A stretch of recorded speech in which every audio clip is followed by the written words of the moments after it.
Okay friends, one of the first things we have to do to get started on this job is to carefully put our key in the on position, put the transmission so it's in neutral, and then put the key in the off position.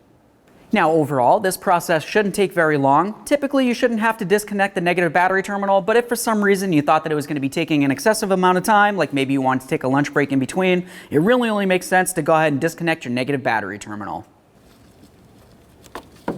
Set that aside so it's making no contact with your battery. Now from underneath the car, we have a nice clear view of where our drive shaft is located. As you can tell, it's right above the exhaust. So the exhaust is something that we're going to have to start taking down. Typically, I leave the front still attached, and it's going to flex right at the flex pipe right here.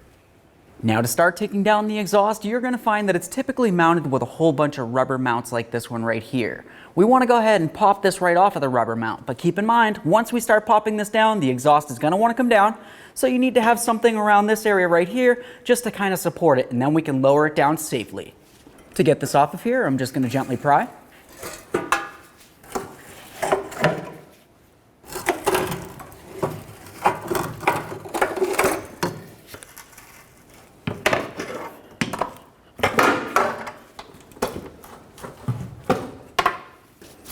Now we can carefully lower this down. Now that we have the exhaust lowered down, let's continue on in the center where the carrier bearing is going to be. You're going to find two mounting nuts that hold it to the body. Go ahead and spray those with some penetrant. We're going to loosen them up, but leave them on there so it's holding the drive shaft still.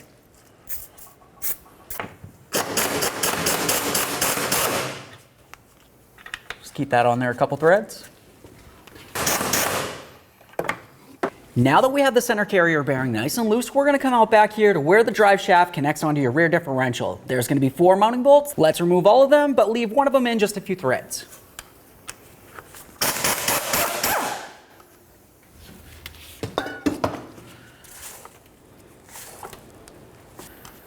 Let's put this one in just a couple threads here, and then we'll remove our last one on the rear. Now that we have 3 of our 4 bolts out of there, let's continue on by giving this a loving bonk to break it free from the rear differential.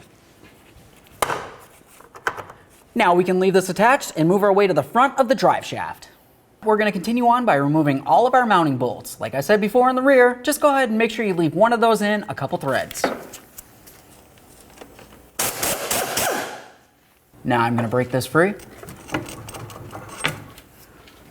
Now that we have this broken free, let's go ahead and take out our safety bolt, and then we're going to make our way to the rear, remove the safety bolt back there as well. Once you relieve this, you want to be very careful. The only thing holding it in is going to be the center carrier bearing. Now in the center, if you wanted to support this with something so you can easily hold it, that's up to you. For me personally, I'm just going to carefully lower it down.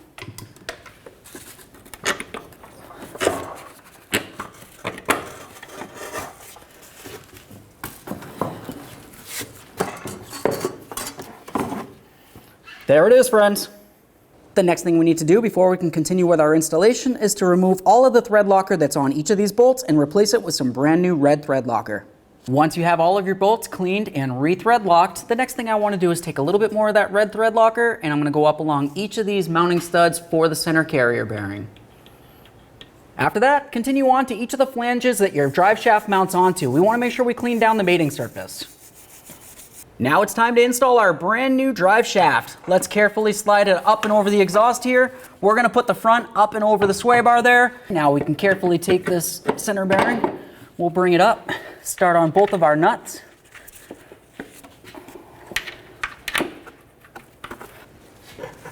Let's come right to the rear. We'll start in these bolts. Now let's move our way up to the front. We'll start in all 4 of these bolts as well, and then we'll snug everything up. And then we'll torque them to 52 foot-pounds. To prevent the drive shaft from spinning while you try to torque this, you can carefully stick a bar in between of the U-joint area here. Do the same to all. Now we're going to do the exact same thing to the rear aspect of the drive shaft. Snug it up and then torque it to 52 foot-pounds.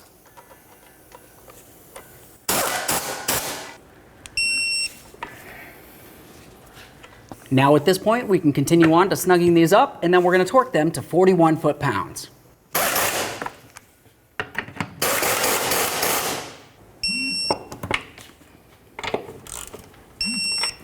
As you can tell with this up here, we have it so the bump is facing up and into the body of the car. If you had it facing down, it's going to hit up against the exhaust.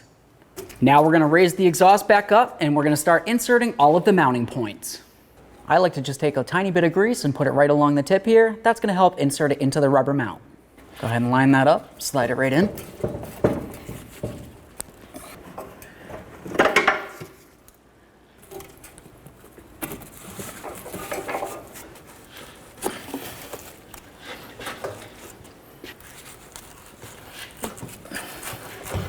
Let's get our support out of here.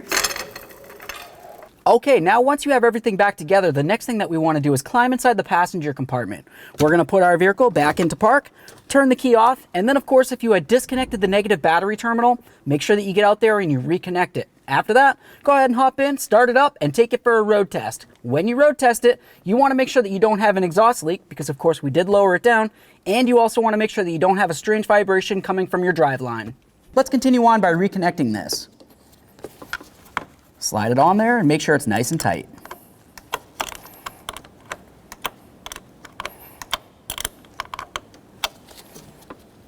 Perfect.